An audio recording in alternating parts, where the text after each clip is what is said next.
What if your love for winter isn't a mood, isn't nostalgia, isn't even comfort? What if it's your nervous system recognizing safety, your brain responding to contrast, and your personality finally aligning with the rhythm of the world? Some people wait for spring to feel alive. Others feel most alive when the world slows down, grows quiet, and turns inward. If winter feels like home to you, this isn't preference, it's psychology. You know that feeling when everyone's complaining about the cold and you're just thriving while your friends are booking flights to tropical islands. You're genuinely excited about staying home in your pajamas for the third day straight. If this sounds like you, congratulations, you might be psychologically wired to love winter. And no, there's nothing wrong with you, you're just built different. Here's the thing, nobody talks about winter. People aren't just tolerating the cold, we're experiencing something fundamentally different in our brains.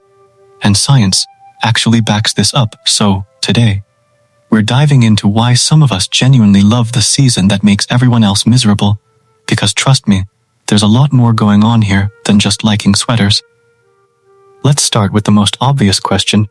Why does staying home feel so much better in winter than summer?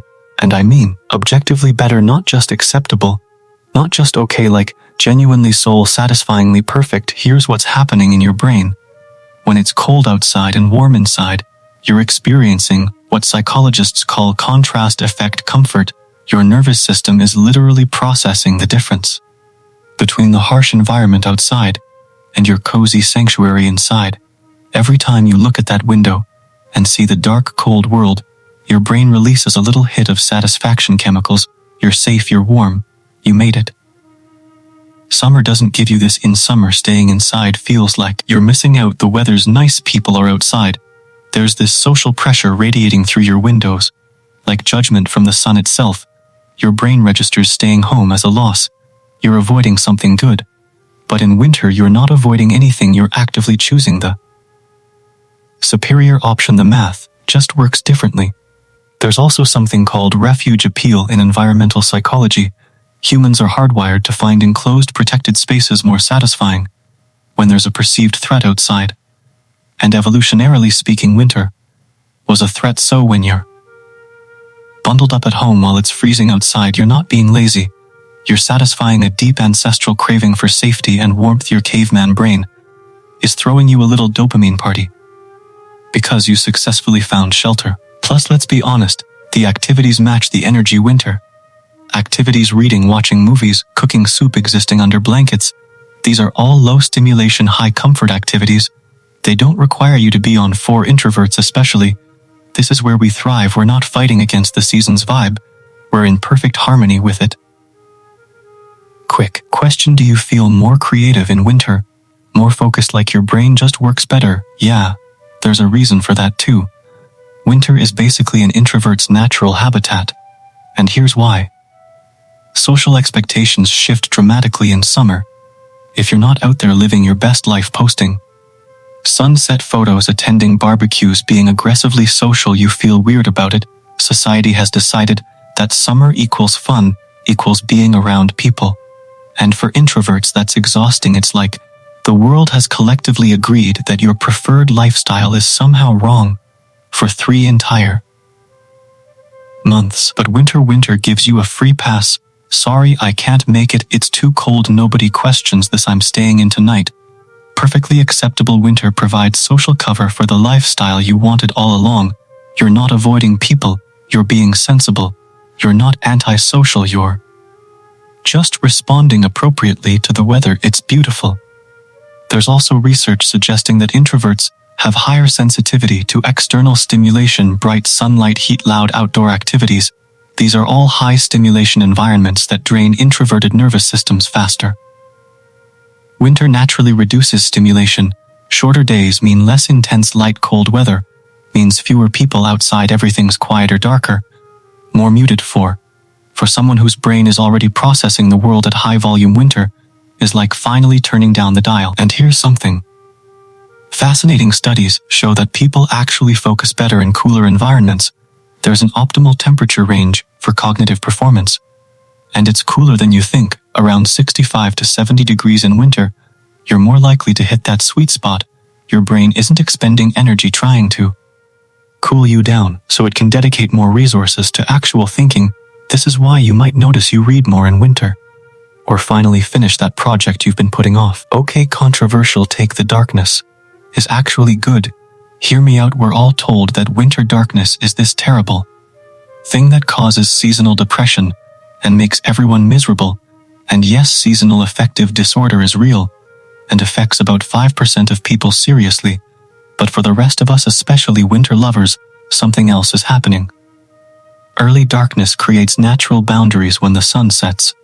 At 4:30 p.m. your day has a clear end point. There's no guilt about winding down early, because your circadian rhythm is literally telling you it's evening. Compare this to summer, when it's still light at 9 p.m. and you feel like you should be doing something, being productive, maximizing the day. Summer darkness comes so late that you're fighting your own biology to stay awake long enough to experience it. Winter darkness also creates what researchers call temporal compression. Your perception of time changes. Days feel more contained, more manageable. You're not overwhelmed by the sprawling endlessness of summer days. Everything's cozier, more focused, more intentional. And let's talk about the aesthetic. Winter darkness is objectively more interesting. You get dramatic skies, early stars, the warm glow of windows against dark streets. There's a melancholy beauty to it that summer just can't match. It's atmospheric, it's moody, it gives main character energy, but in a thoughtful, contemplative way. For people who love winter, darkness isn't an absence of light, it's its own presence. It's a feature, not a bug. Here's maybe the deepest reason people love winter. It gives us permission to rest. Modern society has completely rejected the concept of seasonality. We're supposed to maintain the same energy, productivity, and social output all year round. But that's not how humans evolved for thousands of years. Winter was a time of conservation. You stored food, you stayed close to home, you slowed down, and you didn't feel bad about it, because literally everyone else was doing the same thing. When you love winter, you're not fighting against rest, you're embracing it. You're recognizing that productivity isn't the only measure of a life well lived. Sometimes the most meaningful things happen when you're doing nothing, thinking, reflecting, processing, just existing. Winter creates the container for that. And for introverts, who often feel guilty about needing alone time to recharge, winter legitimizes that need. You're not being selfish or antisocial, you're responding to the season. You're being human. So if you love winter, what does that say about you? It says you value introspection over constant stimulation. It says you understand that coziness is a legitimate form of happiness. It says you're comfortable with darkness, both literal and metaphorical. It says you don't need external validation to enjoy your own company. And honestly, in a world that's always demanding more, brighter, faster, louder, that's pretty powerful.